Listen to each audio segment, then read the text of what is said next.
एक दिन ब्रह्मा जी ने महर्षि वेदव्यास से अनुरोध किया, हे महर्षि, आपने महाभारत की पूरी कहानी को अपनी आँखों के आगे घटित होते देखा है।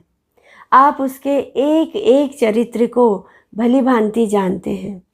यही नहीं, आपने कई चरित्रों की सहायता भी की है। आप महाभारत की इस कहानी को लिख क्यों नहीं देते? हे महर्षि, यदि आप इस कहानी को लिपिबद्ध कर देंगे, ग्रंथ बना देंगे, तो आने वाली पीढ़ियाँ आपका बड़ा उपकार मानेंगी। सृष्टि में इससे सुंदर दूसरी कोई कथा नहीं है। यह सुनकर वेदव्यास ने कहा, भगवान, यह कथा बहुत लंबी है।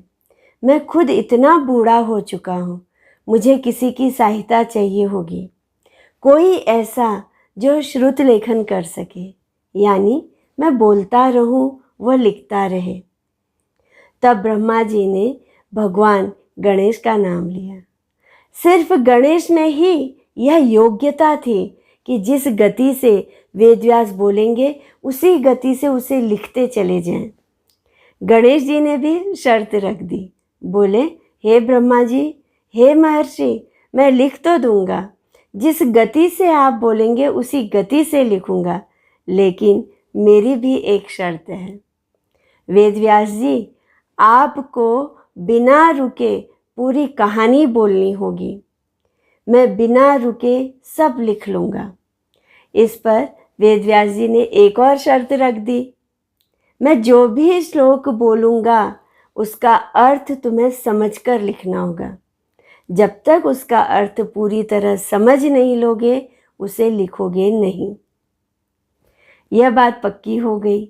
दोनों को एक ऐसी जगह चाहिए थी जहाँ बैठकर आराम से वे महाभारत का लेखन पूरा कर सके। बहुत खोजने के बाद एक जगह तय की गई। कहते हैं कि वह जगह उत्तराखंड में बद्रीनाथ से 4 किलोमीटर दूर माणा गांव में है। यहाँ आज भी 2 गुफाएं हैं। एक का नाम है व्यास गुफा और दूसरी का नाम है गणेश गुफा।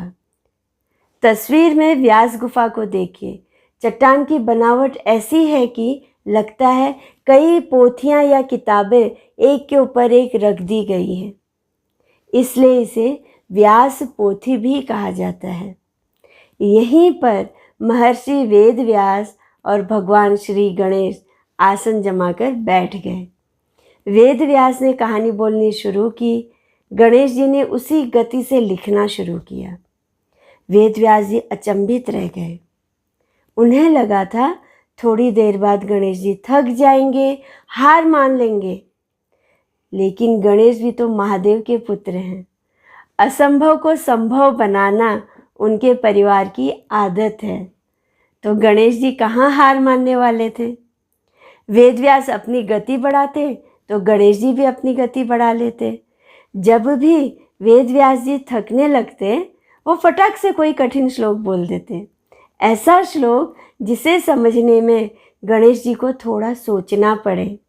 उतनी देर तक वेदव्यास जी चुप हो सकते थे ताकि उनके गले को आराम मिल जाए। लेकिन गणेश जी तो बुद्धि के देवता हैं, भाषा और वाणी के स्वामी हैं गणेश। ऋग्वेद में इनका एक नाम है ब्रह्मणस्पति, यानी ज्ञान के स्वामी।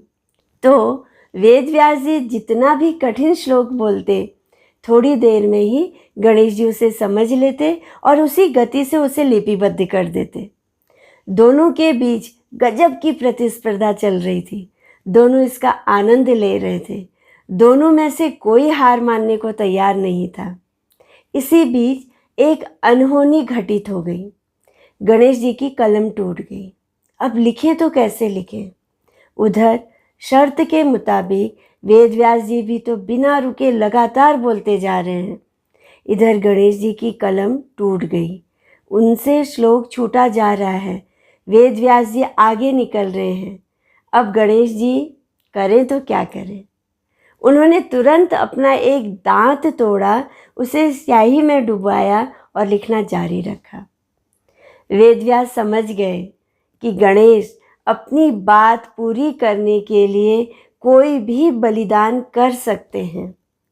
तभी से गणेश जी का एक नाम पड़ा, एक दंत दयावंत। तो श्री वेद व्यास जी ने पूरे 3 साल तक महाभारत की कहानी बोलते रहे और एक दंतधारी श्री गणेश जी पूरे 3 साल तक महाभारत को अपनी लेखनी में बांधते रहे। इसी दौरान न एक पल के लिए वेदव्यास रुके, न एक पल के लिए गणेश जी।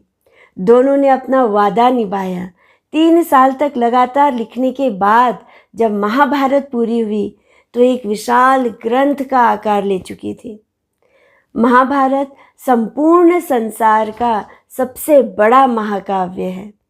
इसमें लगभग 1 लाख श्लोक हैं, 2 लाख से अधिक पंक्तियां हैं और 18 लाख से अधिक शब्द हैं।